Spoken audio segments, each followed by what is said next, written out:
Griff's Lonely Dollar Lectures. Shabba!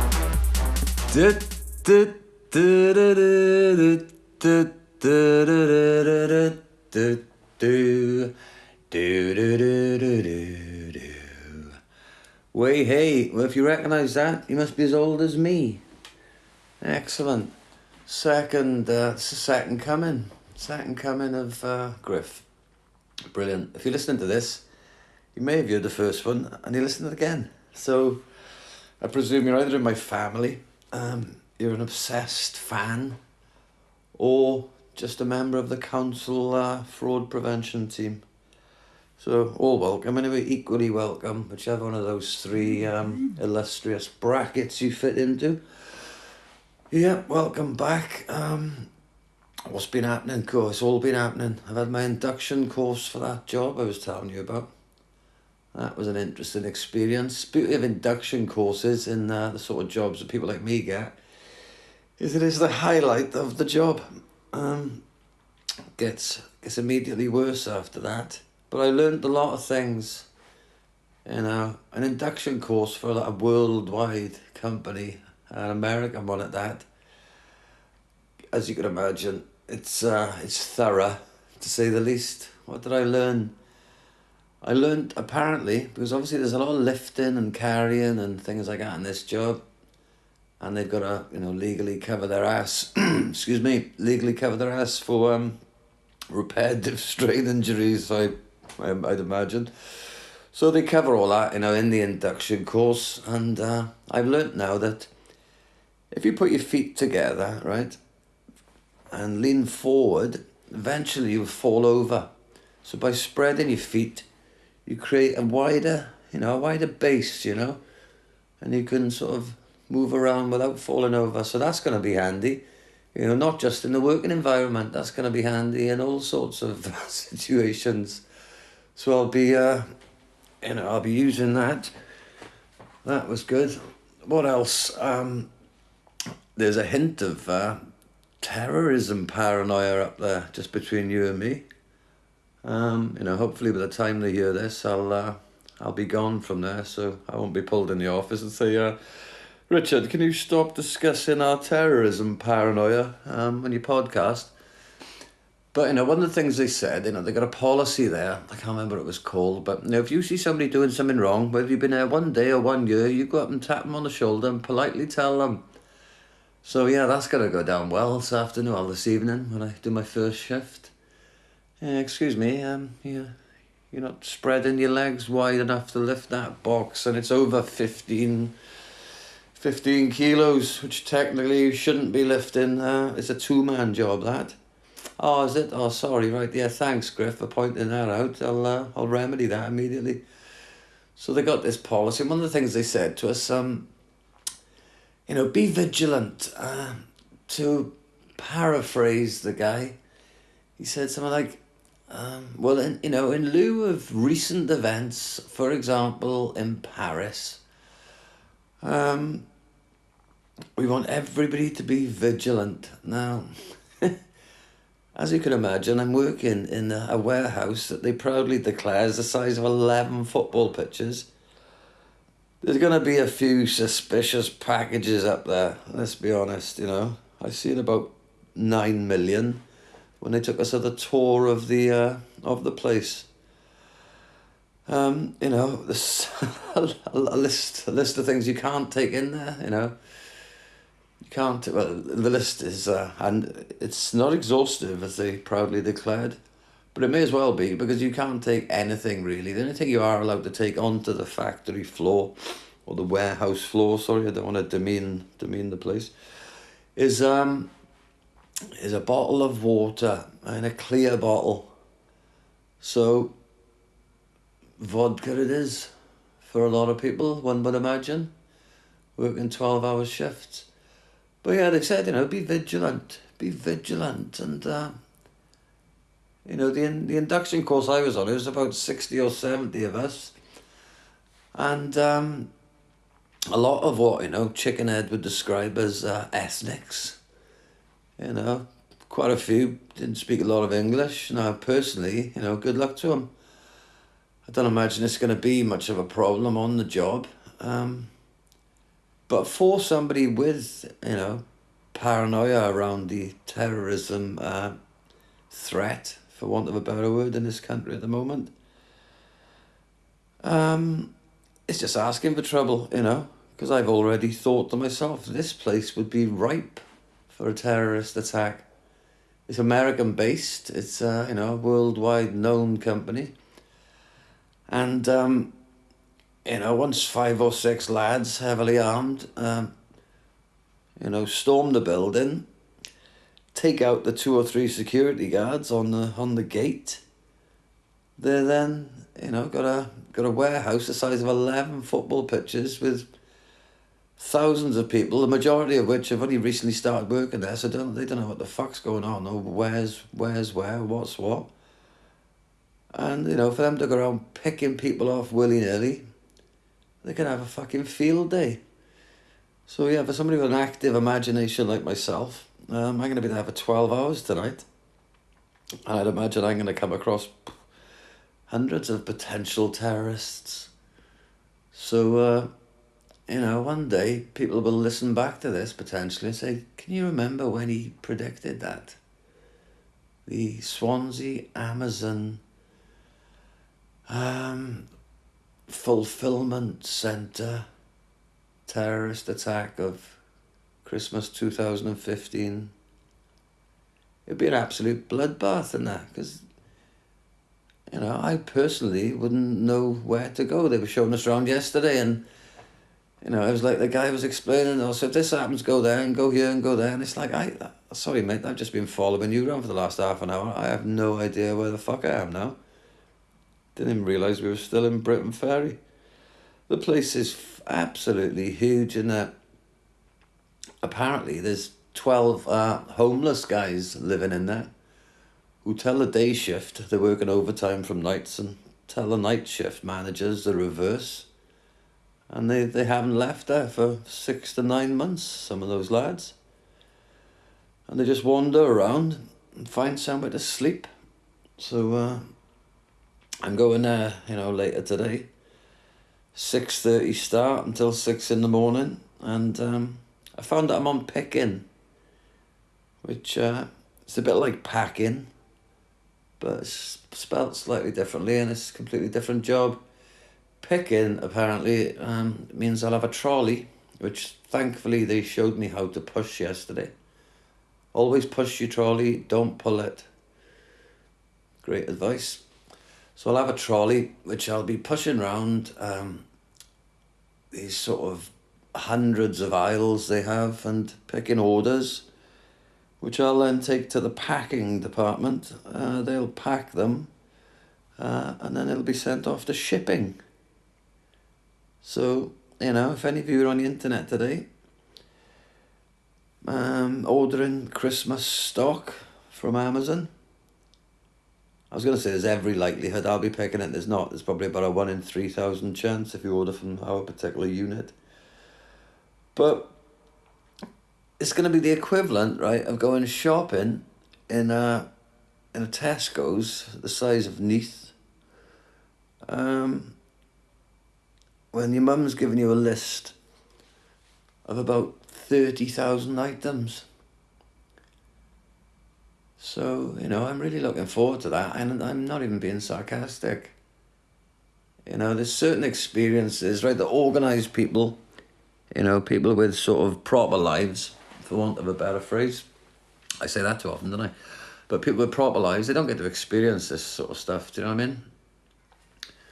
The induction course, yeah, that was a proper experience. What else did we learn on that? Well, we had this, we had the tour, we had a talk and a film, and a tour, etc. And at the end then, before they could allow you to have the job, bear with me.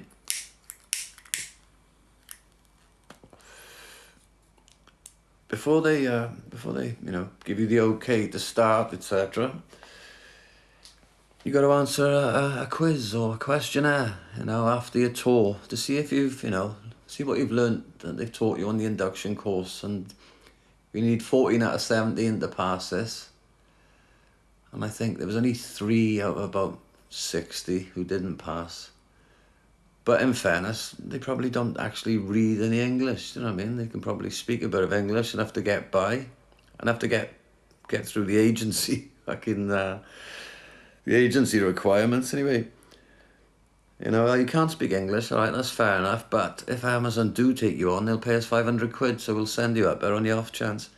But these 3 lads then were being talked through the questionnaire by some sort of management afterwards, so I imagine I'll see them tonight.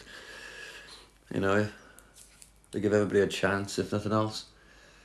But this questionnaire, you know, multiple choice answers, of course. Things like, you know, in the event of a fire, do you A, calmly make your way to the nearest fire escape and assemble as instructed?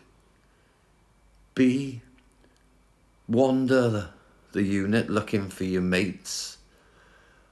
Or C, go up to your locker, make sure you got your fags, double check that your locker's closed, and then head out of any available exit.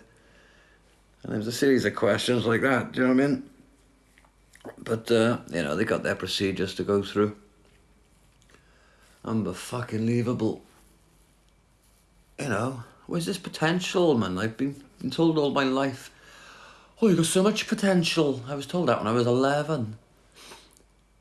You know, I wish somebody would explain to me what potential actually is.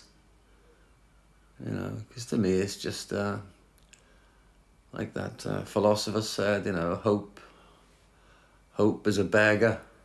You know, so is potential. It just gives you an excuse not to do anything. So you can say, yeah, well, I got loads of potential, you know, so even though I'm never going to do anything, I could if I wanted to, but I'm not going to.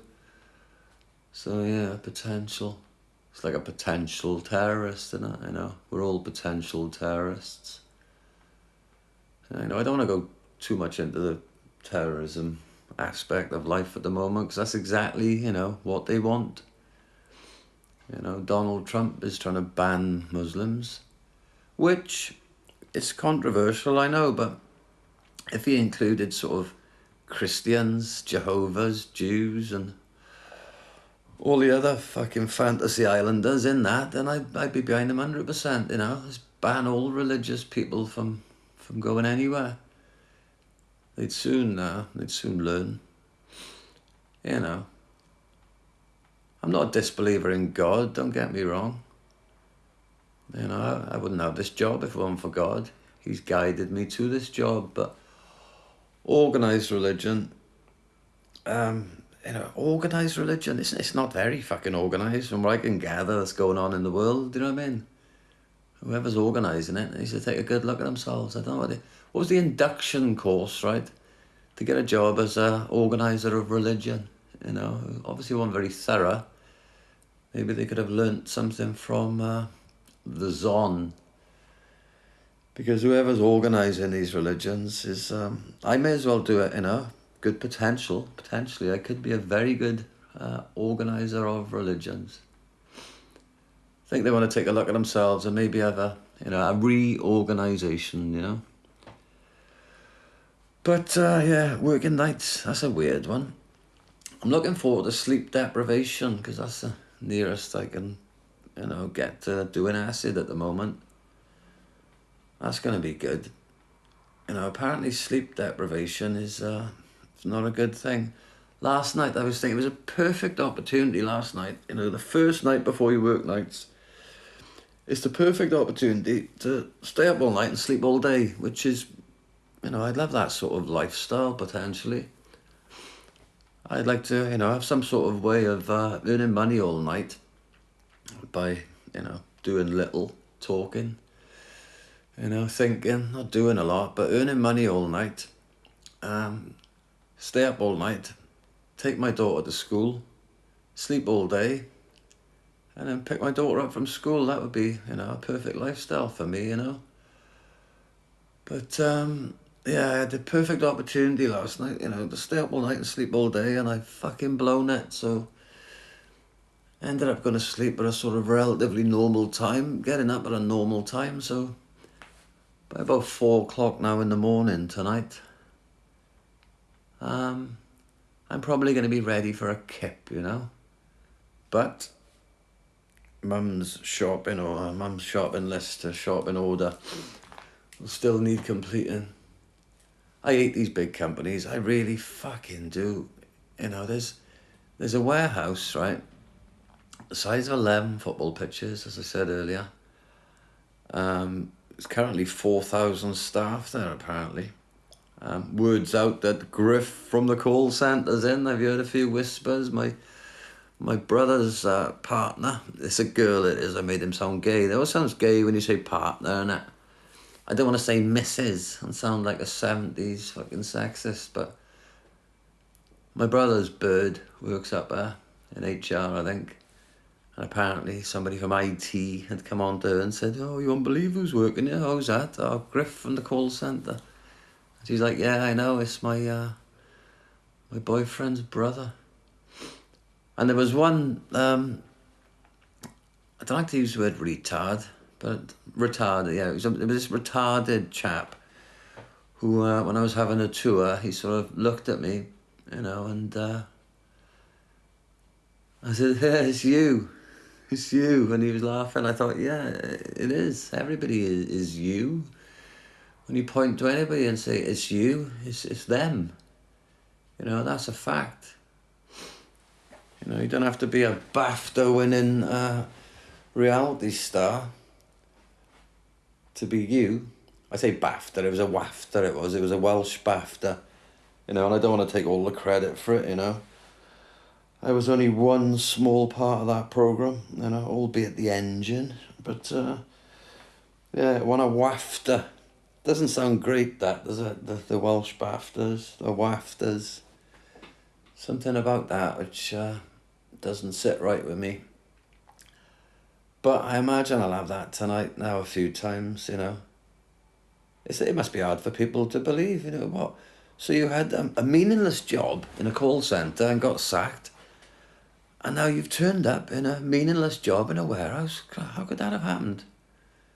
I find that really hard to believe. I don't know what they think I should be doing at the moment. But, you know, maybe they're as deluded as I am, because I've got, I had higher hopes for myself than this, like they probably did.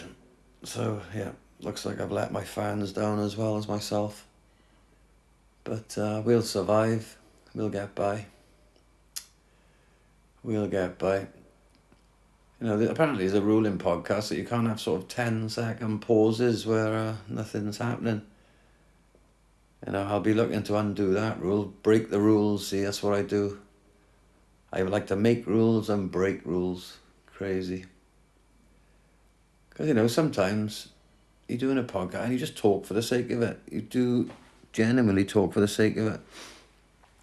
I know a lot of people, you know, they pause, start again, they'll edit it, you know, to try and make it sound like you know, it's two different, like it's all one thing. But I made a decision. I am not going to be one of the types of people who do that. I press record, I talk. If I run out of things to say, I'll stop. You know, there'll be none of this, "Oh, let's edit this now, let's stop now and start at a different time with a different topic," you know. There's going to be none of that from me. You're listening to Griff's Lonely Dollar Lectures. Shabba! Yeah, hi, sorry about that. Just got rudely interrupted by a jingle. And when that jingle was just on, lots happened. Only a short jingle, but in the meanwhile, Gary Monk's been sacked, and I've done my first shift up the zone, you know.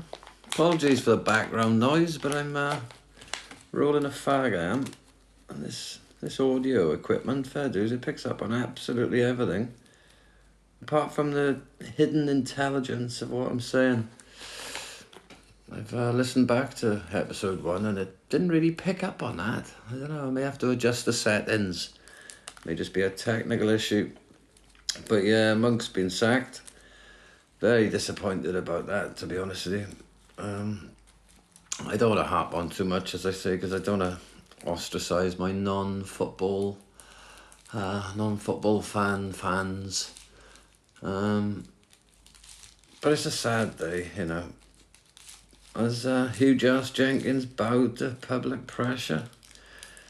Some of the names being mentioned as well.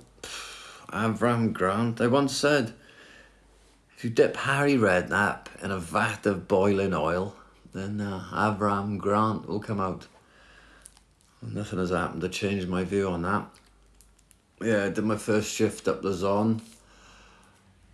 You know, what has become of my life, honest to God, baffles me really.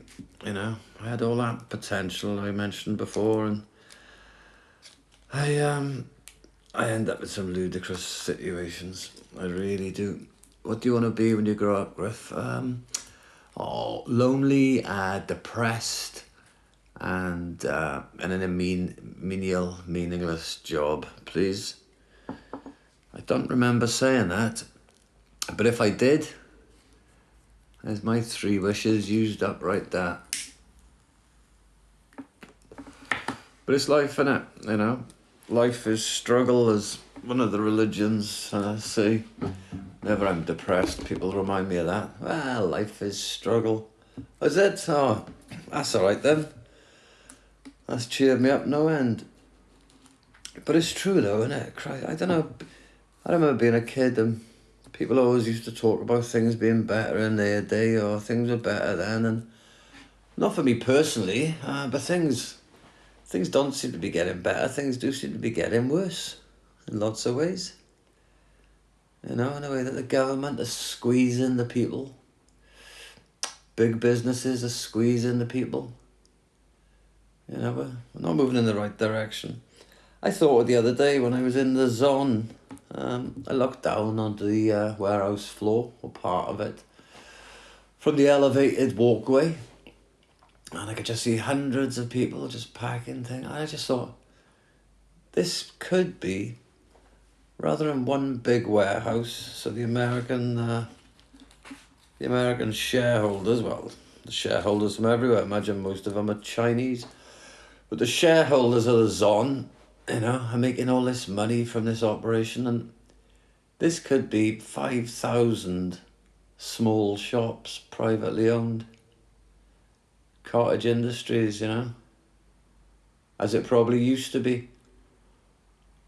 Something was on the radio the other day, somebody punted in a book, yeah, this is available from Amazon and other outlets, which we're not going to give a plug to. You know, and you lot probably do it yourselves, do you know what I mean? I don't buy stuff off the internet, so I can't trust myself with a debit card. I always buy things. I buy too much stuff on the internet. If I got a debit card, I buy like roulette chips, accumulators, Yankees, not the candles, the 4 selection permutation betting system, Yankee. That's always a good bet. Pick 4, you get money back if you get 2, but generally less than what you put on. Tidy. I had a bet last night. Couldn't go into work, missed my second shift in the zone, because I had to go to the police station to chaperone a family member, let's just put it at that. And it was a helicopter flying past my house. Can you hear that?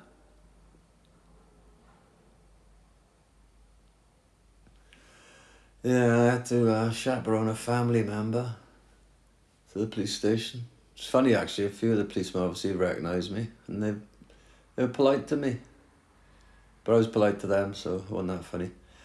But yeah, so I missed my second shift in the zone. What was my point? Yeah, so I thought I'd better do a bet, you know, just to make up the money I'd lost. As I told you before, I've given up on picking winners or things like that. So it was the Europa, the George Europa. So I did 12 games and needed 2 goals or more in each game. 6 games, 6 o'clock kickoff, 6 at 8:05. My 6 o'clocks all came in, flew in, all done and dusted with 20 minutes to go. The 8:05 got off to a good start. Ended up waiting on 2. I believe it was Saint Etienne was one of them. right behind my recording unit. If you listen to this, that's the actual ticket. And the only one who let me down, 1-0, was Lech Poznan. For the affiliated amongst you, you'll know that that's the team the Manchester City fans can't get the celebration off. They score, they all turn their back on the pitch and jump up and down. But the Poznan fans didn't do that last night because they lost fucking 1-0. So I did 12 games. They did 2 goals or more in every game. 11 of them had 2 goals or more, and 1 of them had 1 goal. So it was as close as you could possibly come without winning. And that tends to happen quite a lot. I don't know if I'm jinxed, sometimes I do feel like I'm jinxed. And if I don't let that move into sort of self-pity or depression or whatever, it can actually be quite amusing, because it's just like, oh, for fuck's sake, look, Griff, just accept it. Whatever you do, it's not going to fucking work. So just find it amusing when it doesn't. But then, as it's doing now, that very quickly moves into self-pity and a hint of depression.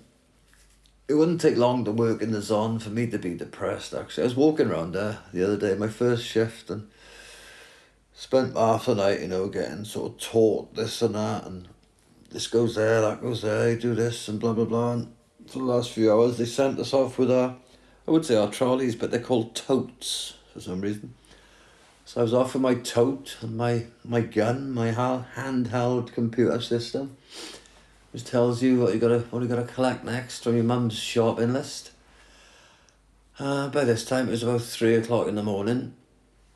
And I just think there's just a lot of people out there who just got sleep deprivation, because I'm still quite new, so you're wandering up and down these aisles, and as I'm wont to do, you see somebody, you go, oh yeah, all right. And after about half I realised, right, stop saying hello to people, because only about 1 in 15 reply, because everybody's just depressed and sleep deprived. And the last thing they want to do is speak to the chirpy newcomer. Because I think I was annoying a few people with my effort, Trying a bit too hard. It's like, look, fucking calm down, you're showing the rest of us up. So I think I'll quickly adapt to that more leisurely pace now, back in tonight.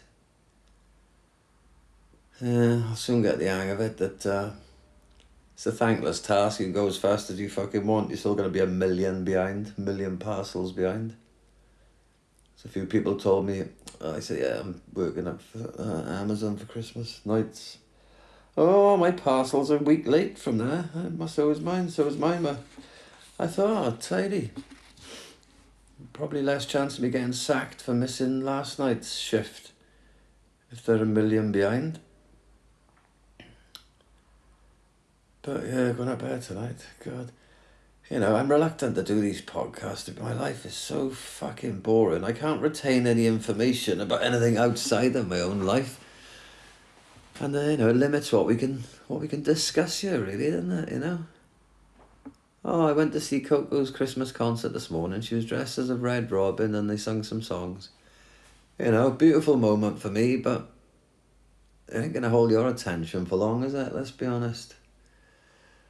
No, that's for sure. So yeah, Monk's been sacked. Syria's getting bombed. I've got a crap job. And my daughter dressed up as a Red Robin this morning. Bloody marvellous. Thought that was another plane. We have an air show down here. I know only sort of 8% of the people listening to us are going to be from outside Swansea. Only 12% are going to be from outside my family, but we have an air show down here once a year or every 2 years sometimes, and I live quite close to the beach, so where the air show is. So, I'm right in the thick of it. And it did dawn on me last summer's air show. It's just a display of military might, isn't it? Everybody's like, oh, look at that. Look at the way it hovers. Look how loud it is. Oh, it's just amazing. Look how fast it is. These planes are just sort of flying weapons, aren't they? That's all they are. And the air show is a way of you know, the military or the RAF showing off their toys. It's crazy, man, because they were all flying over, and I did have that feeling of, fucking hell, imagine these things flying over you when you know they've come there to kill you. How scary would that be? You'll all be on the beach eating fucking lollipops, taking photos. Can you imagine these things flying over your house, bombs dropping here, there and everywhere, waiting for your turn? Must be fucking horrific. Be exciting though. I read an interview once, this guy in Sarajevo, and it was all kicking off over there, and he said it was the most exciting time of his life. Perhaps he had a job like mine. First place they'd bomb is the Zon, innit, you know? If we were under attack, quick, deprive them of books and CDs. Bomb the place, but they sell all sorts up there, actually. I was picking an order on my first night the other night, and then one of the books was The 10th Insight. And for anybody who's read the Celestine Prophecy, they'll know that the first insight is, about sort of coincidences and realising that they're not just coincidences, they're all little messages, little signs if you look deep enough. And I saw that book and I thought that was really uplifting. I thought, right, I remember that. I read it about 20 years ago. And I thought, yeah, perhaps it's a sign, I remember the first insight. I thought, yeah, perhaps I'm meant to be here. Perhaps this is where I'm meant to be. Of all the places on the planet, at 4 o'clock in the morning, I'm meant to be in this huge industrial unit, doing a job which will one day be done by machinery. They can see these places are slowly eliminating the humans as quickly as possible. There's just some things that these machines can't do yet. But it is only a matter of time. But yeah, I saw that and thought, right, yeah, the first insight. Maybe I'm meant to be here. And that feeling, that sort of uplifted feeling, lasted for about a minute. Give me some good ideas though for my daughter's Christmas presents, going around picking different things. Oh yeah, she'd like that. Oh yeah, she'd like that. And you could see, some of the books, the price on books these days, fucking balmy, $9.99 for, standard sort of paperback. And don't get me wrong, if somebody can sit down and write a book from start to finish, get it published and get it out there being sold, good luck to them. Even though 95% of them are probably complete fucking bollocks, at least they got them finished. But I don't imagine a hell of a lot of money's going back to the author, especially not being sold through that type of building. I've tried writing books. I'm actually halfway through my fictional autobiography. Well, not halfway through. Yeah, if it's going to be fucking a 15-page special, I'm halfway through. No, I started it, but that was about a year ago. I banned myself from Facebook. I thought, right, I'm going to come off Facebook until I finished actually writing this. And it was amazing how much I got done. Oh, there we go. It's in front of me, Bill. And that's actually true. It wasn't just... it wasn't a setup. It's just the book was on the table for different reasons because there's lots of paper in it. That's how it starts. I knew it was now or never. I just knew. If the Ebola didn't get me, I knew the terrorists would. So I figured I had a maximum of 3 weeks to write my autobiography or it would never happen. What a start, Do you want to hear more? You do, good. It'll be available one day from Amazon. $9.99. Plus postage and packing, and it may be a week late, but apologies for that. Probably be more than a week late by the time that happens, because it will be getting picked by robotic systems. They'll go down, and it'll take 6 weeks to get a humanoid in to fix them.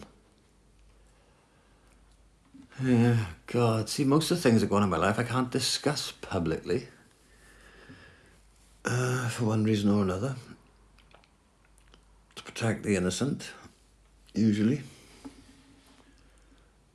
My producer's like a cunt. That's what I've established as well. He's not like a cunt, but he just sort of sleeps a lot and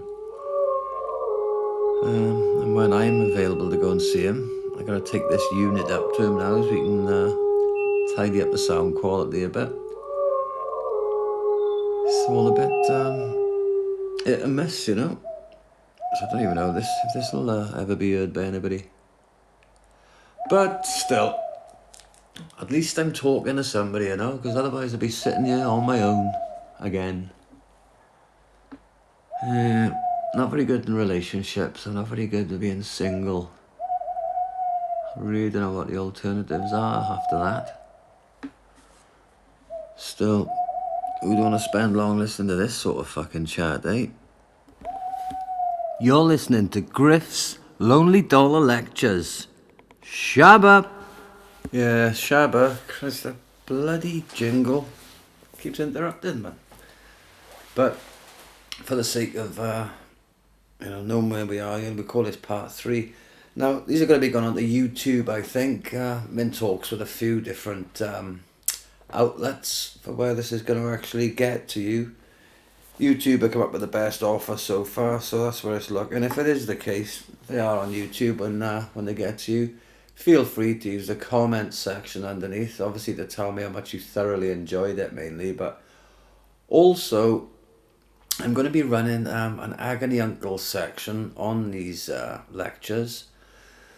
So if you got any problems, alright, as long as they're not the same ones I've got, because I haven't got a fucking clue how to go about remedying them. But if you've got any different problems to me, let me know in the comments section, and I will do my utmost to find solutions for you. Just leave a little message there, and then the following week's lecture, I'll address those issues for you. I know, very kind of me. I know. Now, a couple of house rules we got here now regarding the Agony Uncle. I don't want any names, right? If you've got a problem with a certain people or a certain organisation, I don't want any names. I don't have to go legal on this, as Nev said. Also, as well as the Agony Uncle feature, I'm going to be doing a feature on the programme I was heavily featured in. I was the engine of the one I won the WAFTA for, the call centre. What I'm going to be doing is having a bit of revenge, for the way I was mistreated there, and I'm going to use this medium for it. Now, they're currently making another programme in India, Nev Calling India, to give it its working title. I had the opportunity to go on that programme, but couldn't agree terms. Looking out my window now is a very suspicious flame. It's like a flaming plane. There's a plane it was flying at about 30 degrees, and it's got a very strange looking chemtrail. So I would say interested, but I don't know if interested is the word. All these different, they call them conspiracy theories, don't they? I call them chance of finding out reality about a few things. But I heard Doug Stanhope describe it once. Oh, look, there's a phone call coming in on a landline. That's either going to be BT to say, you need to pay for your Wi-Fi bill now, or it's going to be a recorded message from a call centre. As I've just on about, Nev's gone to India. I had the opportunity to go and make that. Don't know how I feel about not going, stuck to my guns, stuck to my principles. And in about an hour, I'm going to go and work in the Zon all night instead. So swings and roundabouts, some goods come of it. By not going, I did have the opportunity to watch my daughter learn to swim. You can't put a price on that, so it was worth not going for that alone. I'll be putting you straight on a few things from that call centre programme. Do you know what I mean? The magic of TV is a bit deceptive, There's a lot of things I need to sort of put straight about that. And obviously, by the time, that programme they're making in India goes to air, I'm looking at having in the region of 1 to 2 million listeners to these weekly lectures. So what I will do, each episode of this Nev Calling India, I will explain to you exactly what TV trickery they're using and what scenarios they've concocted to make stories out of, because I could tell you most of them already and I didn't even go. But look out for Hayley going to see the source of tea. She'll be going to a tea farm or whatever, tea plantation. She won't be going to the ones that you'll read about if you investigate these sort of things, where the staff live in sort of rat-infested conditions with no electricity or running water and get paid a pittance, so really slaves. She won't be going to one of those. She'll be going to one of the ones which is respectable enough and has been selected carefully by the TV company in order to portray it the way they like. This is what TV tends to do. It sort of ignores the reality of what's going on generally and gives you a picture that they want you to see. Now, don't be surprised. There's going to be a charity angle as well, so don't be surprised if Nev sets up an orphanage, okay? Obviously, when they stop filming, they'll kick all the kids back out on the streets. But it'll probably fill an episode, and they'll have a warm-up episode of Hayley opened a cafe on the Kingsway, not far from here. And then about 3 days later, she went to India. But it's a genuine cafe, you know. It's just, it's not really hers, you know. But that's episode 1, Making the Tea. Episode 4, Orphanage. Episode 3, Dwayne's gone as well. It's 37% of the reason I didn't go. I saw a picture on Facebook the other day as well of Nev, Hayley, and Dwayne in what you would call your sort of traditional Indian garb, okay? The sort of stuff which Indian people probably never wear, okay? Or they've never worn since they last appeared in a Carry On film anyway. And B, is probably a little bit racist. So yeah, there's lots of reasons I didn't want to go. To feel like, you know, I was trying to recreate the British Empire in India with Nev, Churchill, Wilshire at the helm. Didn't really fancy being part of that. Didn't fancy being in close proximity to Dwayne. You know, lovely chap. I'm sure some people think. Me personally, for, you know, a sort of white, in inverted commas, South African, you know, doesn't smile a lot. Apparently, there's a rumour that he hasn't smiled since the day that Nelson Mandela got out. But I don't know if that's true. Yeah, lots of reasons I didn't go, and we'll be touching on that. Tell you a funny thing that happened in the call centre once. There was a guy there called Frankie. Frankie the Scouser, I called him. I actually single-handedly, in my sort of Wolfie Smith style, got him a place in the disabled parking space. Now, the fact that Frankie is what you'd term as disabled, you know, he wasn't half as disabled as most of them out there, but he does use some sort of wheelchair to get about. He's only about 3 foot. I'm not actually quite sure what, you know, his condition is, you know, apart from being a Scouser. But he's very small, couldn't walk very far. He could walk about, but not far. So he had to get in a wheelchair from his car up to the office and back. And at one point, he used to have to park about 500 metres from the office and have to cross the road where everybody was banging out of the car park, you know, as soon as they could after finishing their shift. Quick line of Charlie in the car, roll a spliff, and then bang 90 miles an hour out of the car park. And Frankie was there trying to cross the road in the winter, very dark. Nearly got run over. I went in and demanded they give him a parking space. They didn't show that though. They showed me getting a parking space for Brent, because it wasn't, you know, it wasn't quite as interesting as getting a parking space for a disabled guy. You know, Nev had to move his Ferrari over at one point to let the disabled bloke into his parking space. But anyway, this guy Frankie, lovely bloke, Scouser, Liverpool fan.